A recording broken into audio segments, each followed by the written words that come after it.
За ингээд өнөөдрийн энэ оруулж ирж байгаа асуудалтай холбоотойгоор ер нь энэ одоо улсын хурлаас гаргаж байгаа за байнгын ородын тогтоол, за улсын хурлын тогтоол, хууль журмууд дээр яг энэ хэрэгжихгүй байгаа шалтгаануудыг нь хэр нарийн судалж байгаа. Би бүр яг нэг онцгойлон хоёр шалтгаан асуух гэсэн.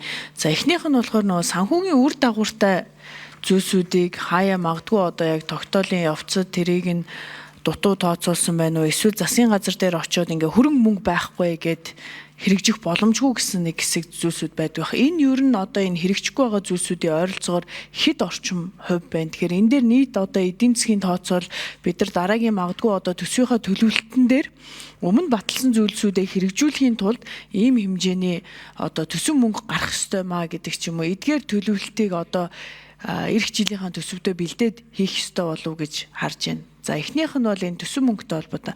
Хоёр дахь нь одоо засгийн газар дээр дагалдах журмыг нь гаргахгүй байгаагаас ч юм уу энэ удснаас болж одоо удаж байгаа хэр их одоо хууль тогтоомжийн заалтууд байна гэж асуумаар байна. Би одоо онцлог жишээлбэл малчны тухай хуульд ингээд өөрчлөлтүүд ороод малчтаа дэмжих бодлого гаргасан боловч нөгөө дагалдах журам нь байхгүйгаас болоод ингээд хэрэгжиж чадахгүй байгаа ийм нөхцөл байдал жишээлбэл энэ дээр хэрхэн уягдах вэ гэдгийг энэ хоёр зүйлийг асуух гэсэн юм.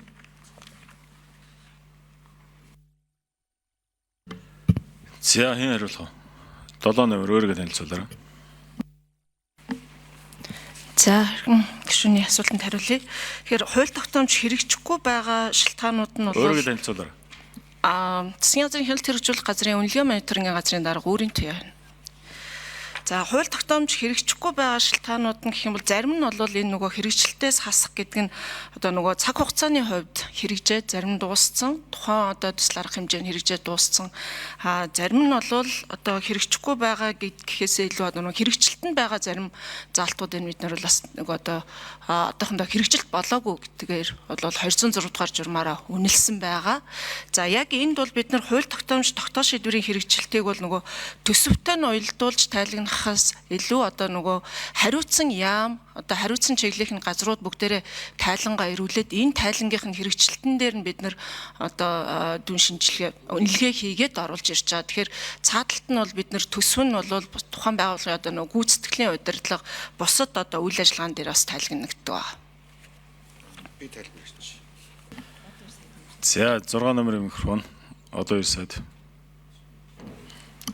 За Болормоо гишүүний асуултанд бас нэмэлт тайлбар хийх зүйтэй байна. Юу мэдээж нөгөө хэрэгжилтэнд хангалтгүй байгаа заалтуудын тухай асуух шиг боллоо.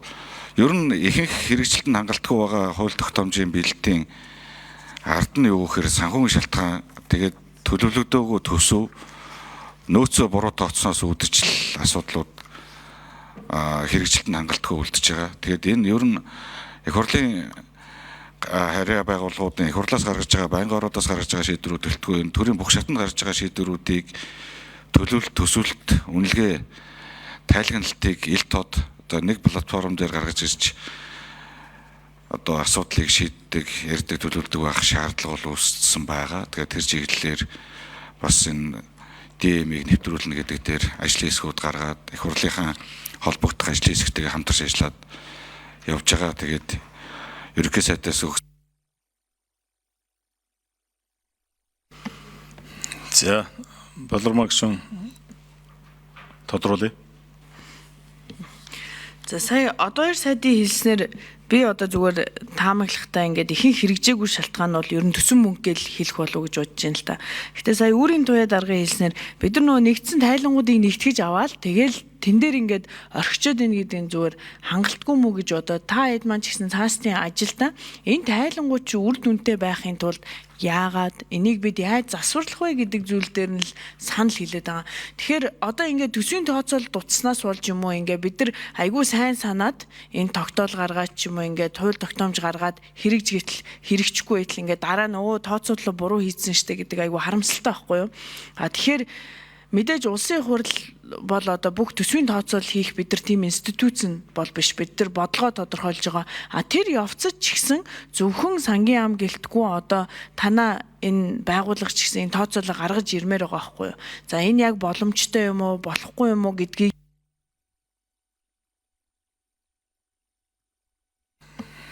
За 6 номерын микрофон.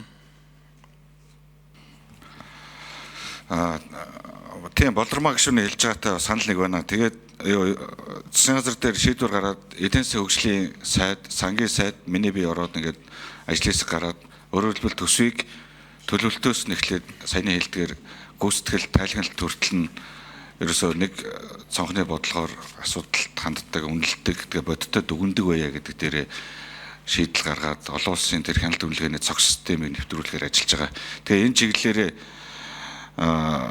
маш яралтай арга хэмжээ авахгүй бол дараагийн жилүүд бас ийм өндөрлүүд бас гарахаар тэгээ тайлгналт бас бодиттой бас байх ийм нөхцөл байдал үүсэж байгаа.